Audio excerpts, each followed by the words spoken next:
my uncle did cheat on his SATs in 1964 and the rest of his family know it's true, says Mary Trump as she stands by explosive book claim and says Donald Trump is utterly incapable of leading this country. President Trump's niece Mary Trump said she's absolutely confident the president cheated on his SATs. In her explosive book, she writes that the president hired a pal named Joe Shapiro to take the test for him so he could get into Wharton. In a new interview with George Stephanopoulos, she said that people have been focused on the wrong Joe Shapiro. Mary Trump said she didn't know if Joe Shapiro was still alive, nor could she provide documentation to prove the story, but I can certainly say with 100% certainty I was told this story by a source very close to Donald, she said on Good Morning America by Nikki Schwab, senior U.S.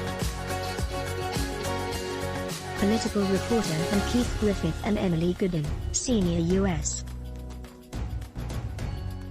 political reporter for DailyMail.com, published 1347 BST, the 15th of July 2020, updated 1551 BST, the 15th of July 2020. President Donald Trump's niece Mary said she's absolutely confident that the president cheated on his SATs and said other Trump family members know the story is true, in a new interview with ABC's George Stephanopoulos. In her explosive book, Too Much and Never Enough: How My Family Created the World's Most Dangerous Man, in which she describes the president as being unfit for office, Mary Trump writes that her uncle paid a friend named Joe Shapiro to take his SATs for him so he could attend the University of Pennsylvania's famous Wharton School of Business. I've been told this by people in my family and I am absolutely confident that it's true, she told Stephanopoulos. I also know that it was not the Joe Shapiro that people have been focusing on. George Stephanopoulos, right, interviewed Mary Trump, left Tuesday for an interview that aired Wednesday morning on Good Morning America. Mary Trump's book about her famous family came out Tuesday, despite family concerns. Ex-tennis star Pam Shriver, the widow of Trump pal Joe Shapiro from Penn, said last week her husband never met the future president until they were at business school together, so he couldn't have taken President Trump's SATs. Mary Trump said she felt terrible that Shriver had been subjected to this.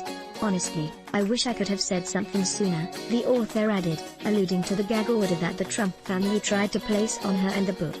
And I think the only people other than me who can address it are people in my family, and I look forward to hearing their response to that question, Mary Trump added. Stephanopoulos prodded her, asking how she knew the SAT story was true, since it happened before she was born. I trust my sources, she said. They were alive at the time. They have first-hand knowledge of this. She told the Good Morning America host that she didn't know if the Shapiro, who allegedly took the president's SATs, was still alive. Asked if she could prove the story, Mary Trump admitted that she couldn't. No, because I'm counting on people I trust who told me this story, she said. So in terms of documentation, no, I can't prove it, but I can certainly say with 100% certainty I was told this story by a source very close to Donald.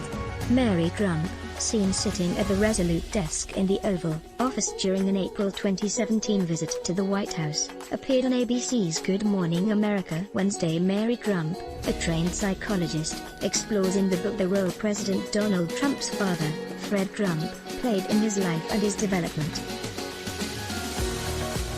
She wrote in the book she has no problem calling Donald narcissist. He meets all 9 criteria as outlined in the Diagnostic and Statistical Manual of Mental Disorders. In a previously released clip from the Stephanopoulos sit-down, Mary Trump had called on President Trump to bow out. Resign. Mary Trump responded when the newsman asked her what message she would have for her uncle if she were in the Oval Office today. She said that, after being perverted by the family's deep-seated issues, her uncle was destined to become a man utterly incapable of leading this country, and it's dangerous to allow him to do so. I saw firsthand what focusing on the wrong things, elevating the wrong people can do, the collateral damage that can be created by allowing somebody to live their lives without accountability, she said. and it is striking to see that continuing now on a much grander scale. In the interview, Mary Trump also recalled visiting with her uncle in the Oval Office several months after he was inaugurated. He already seemed very strained by the pressures. And I just remember thinking, he seems tired. He seems like this is not what he signed up for, she said. She explained to Stephanopoulos that she decided to go to the White House, despite being a Hillary Clinton supporter, because she had become close to her Aunt Marianne Trump, the president's eldest sister. I had been on the outside of this family for a really long time, and after my cousin Ivanka's wedding, which for reasons I still don't understand I was invited to, my Aunt Marianne and I started talking, she recalled. She said that relationship mattered to her. It was the first time I felt part of the family since I was a kid. And somehow it was very easy for me to put aside all the things that had happened previous to that. When I got invited to her birthday party, I felt that I should go, she said. Her trip with the fellow Trumps to the White House to celebrate her aunts Marianne and Elizabeth's birthdays was how she opened the book. The ABC News interview was the first sit-down with the author about her life in the Trump family. Judge Hal Greenwald of the New York State Supreme Court stopped the Trump family's attempt to gag Mary Trump from talking about her book, Too Much and Never Enough: How My Family Created the World's Most Dangerous Man, which came out Tuesday. It's already topped Amazon.com's bestseller list, and the publisher sent out advance copies to several news outlets, including DailyMail.com. But Mary Trump had been unable to personally talk about it after Robert Trump, President Trump's brother, argued that the book violated a confidentiality agreement related to Fred Trump's estate.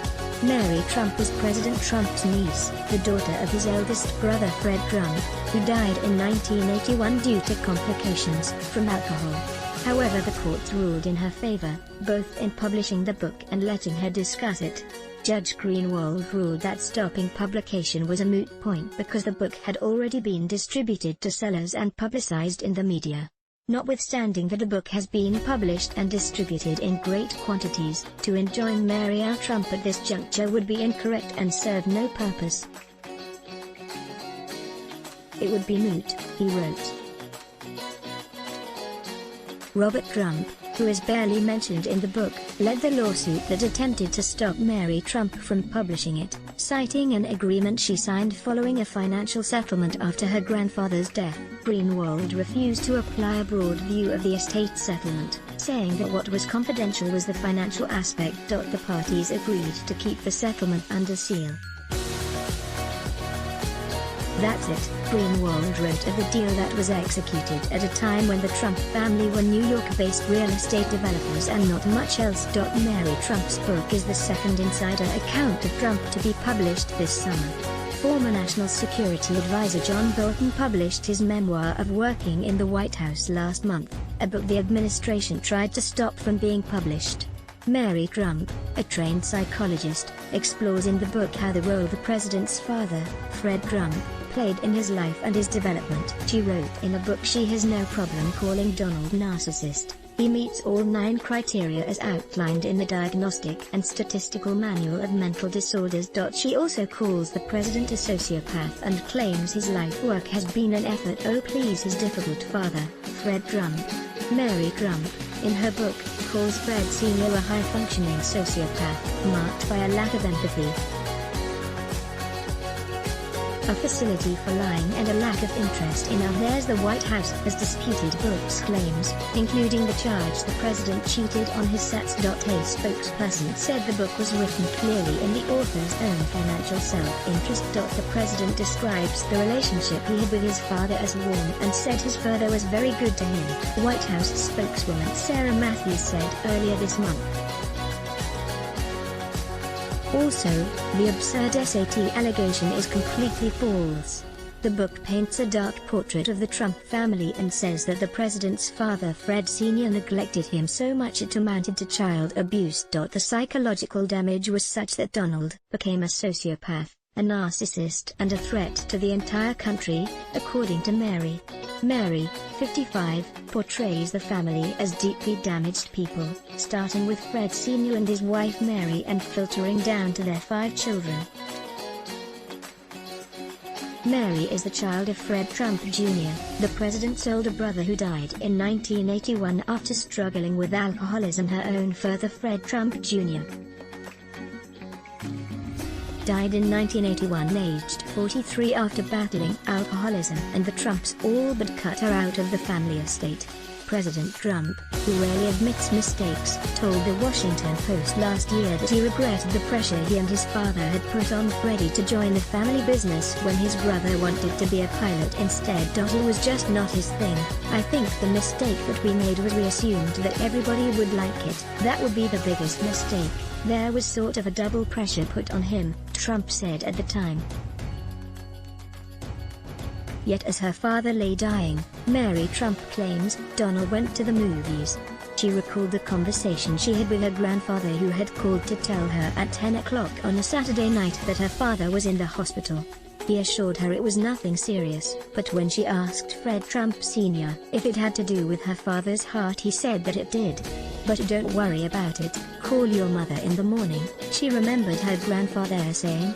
And as I found out 2 minutes later when I called my mother to find out what's going on, my father had died 2 hours earlier, she told Stephanopoulos, adding that he had been completely alone, obviously with strangers surrounding him, but no family. She said she was shocked when she heard her uncle Donald had gone to the movies. It was probably worse, honestly, that my dad's parents just sat in the library in the house waiting for a phone call. I will never know why they didn't go to the hospital with their son who was clearly dying, she said. So maybe it isn't surprising that Donald didn't think he needed to be there. Maybe that would have looked bad for his father. And maybe sitting around waiting for the phone call was too burdensome, she pondered. She added, I've often wondered what movie did he go to see that seemed more compelling than sitting with his dying brother. But I'll never know. In the book, Mary writes, Donald, following the lead of my grandfather and with the complicity, silence and inaction of his siblings, destroyed my father. I can't let him destroy my country. In her interview with Stephanopoulos, she added, yes, that was hard to write. Much harder to witness, she added. In another section of the 240-page book, Mary reveals Donald's eldest sister Mary Ann, a now retired federal judge, scoffed at his presidential run, calling him a clown, and poked fun at his 5 bankruptcies. She describes the president's childhood as a toxic environment where his emotional needs were not met, turning him into a man without empathy. Speaking to Stephanopoulos, she reiterates a point she made in the book, that the president had been capable of kindness, though doubled down on her grandfather being responsible for snuffing it out. One of the unforgivable things my grandfather did to Donald was he severely restricted the range of human emotion that was accessible to him, she said. It means certain feelings were not allowed, she continued. Sadness, the impulse to be kind, the impulse to be generous, those things that my grandfather found superfluous, unmanly. Fred Trump Sr., she explained, was a man who had no empathy. She had been asked by Stephanopoulos why she described her grandfather as a sociopath. He was incredibly driven in a way that turned other people, including his own children, his wife, into pawns to be used to his own ends, she said on Good Morning America. If somebody could be of service to them, he would use them. If they couldn't, he excised them, and in my father's case,